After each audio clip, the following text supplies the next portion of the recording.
Hey YouTube, okay, so let me begin by apologizing for the terrible picture quality, video composition issues, junk on the wall, flat background, and all the other inadequacies that I'm sure the video has. I'm just starting, so don't hate me, please.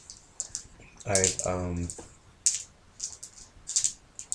put together a great big list of things that I would like to vlog about. It's got quite extensive.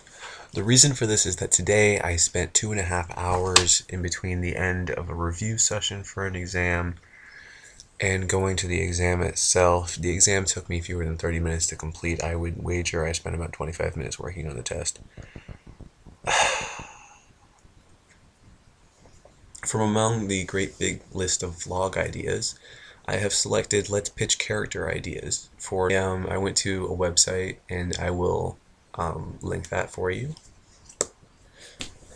And on that website, you can see like a great number of little prompts for you to do if you're just doing casual pleasure writing in your free time.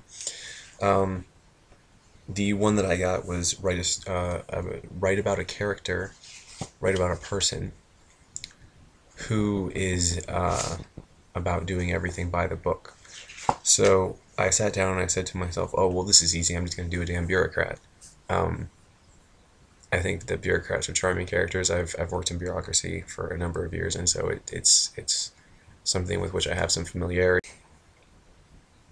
So I sat down and I needed a name for this character, and I just called him Charlie Smith. I think Charles and Charlie, I use them sort of interchangeably in the piece, depending on what I wanted to convey about the character at the moment, which I'll discuss briefly. And I feel sad when I start reading stuff and it looks like people have spent a great deal of time trying to come up with like provocative, edgy names for their characters, and then they just sort of fall flat or they're awful. I've done something like that, and I feel the pain of writing work that you look back on later and think to yourself, this is just awful. So hopefully,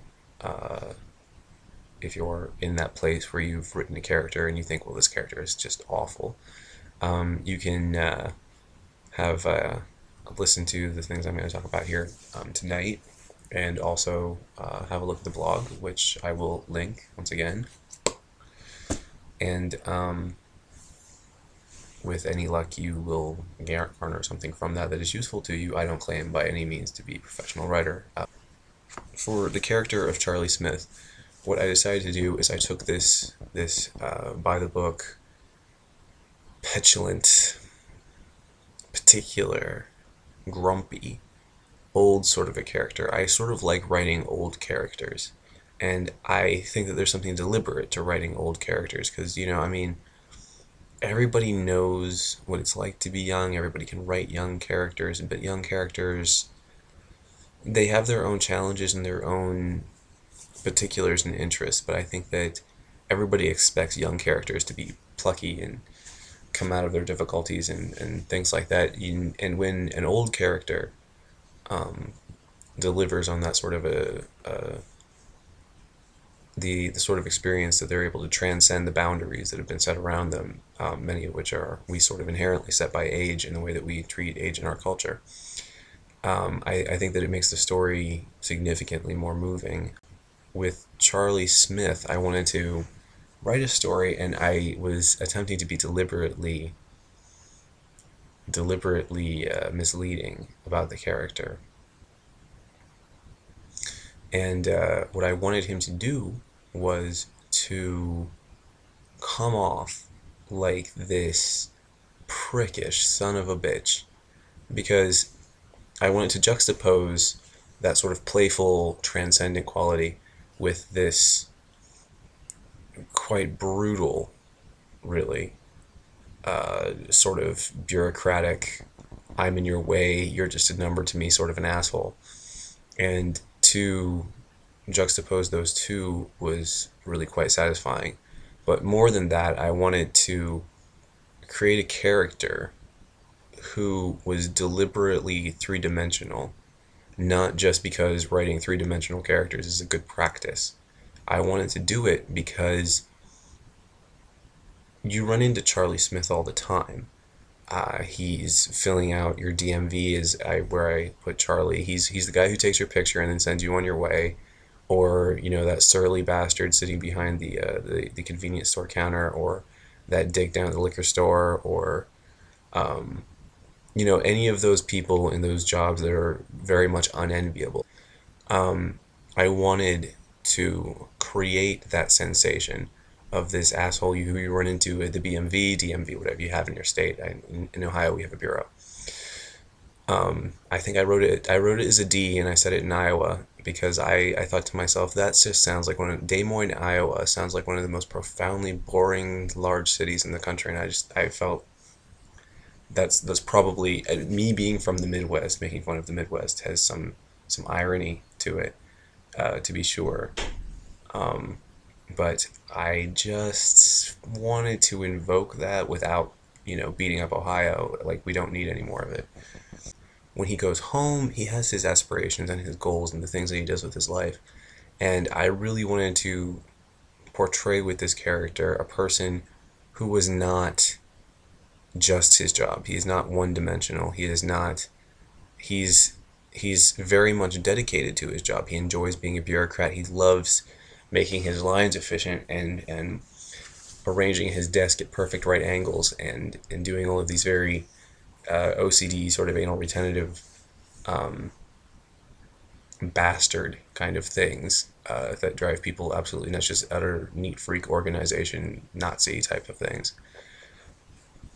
But I also wanted to convey that those kinds of people are not banned from having aspirations, dreams, goals, etc. And so when I put Charlie together, I very much wanted to discuss about what is he doing when he's off, that sort of a thing. And I think that if you go through the blog, it's really quite a satisfying and kind of pick me up moment. Hope that you find it enjoyable, and also that you can see that we can take a principle, the idea that other people have lives after we walk away from them, and use that as the basis for what you're trying to convey with a given character. So again, Charlie Smith, he has no other function. It's maybe, I think, 1,000 words or something like that. And I don't think that I would ever write about Charlie Smith again in the future. Maybe I will, I don't know. But the function of Charlie Smith is to display that people with those sort of humdrum drone jobs are not just drones.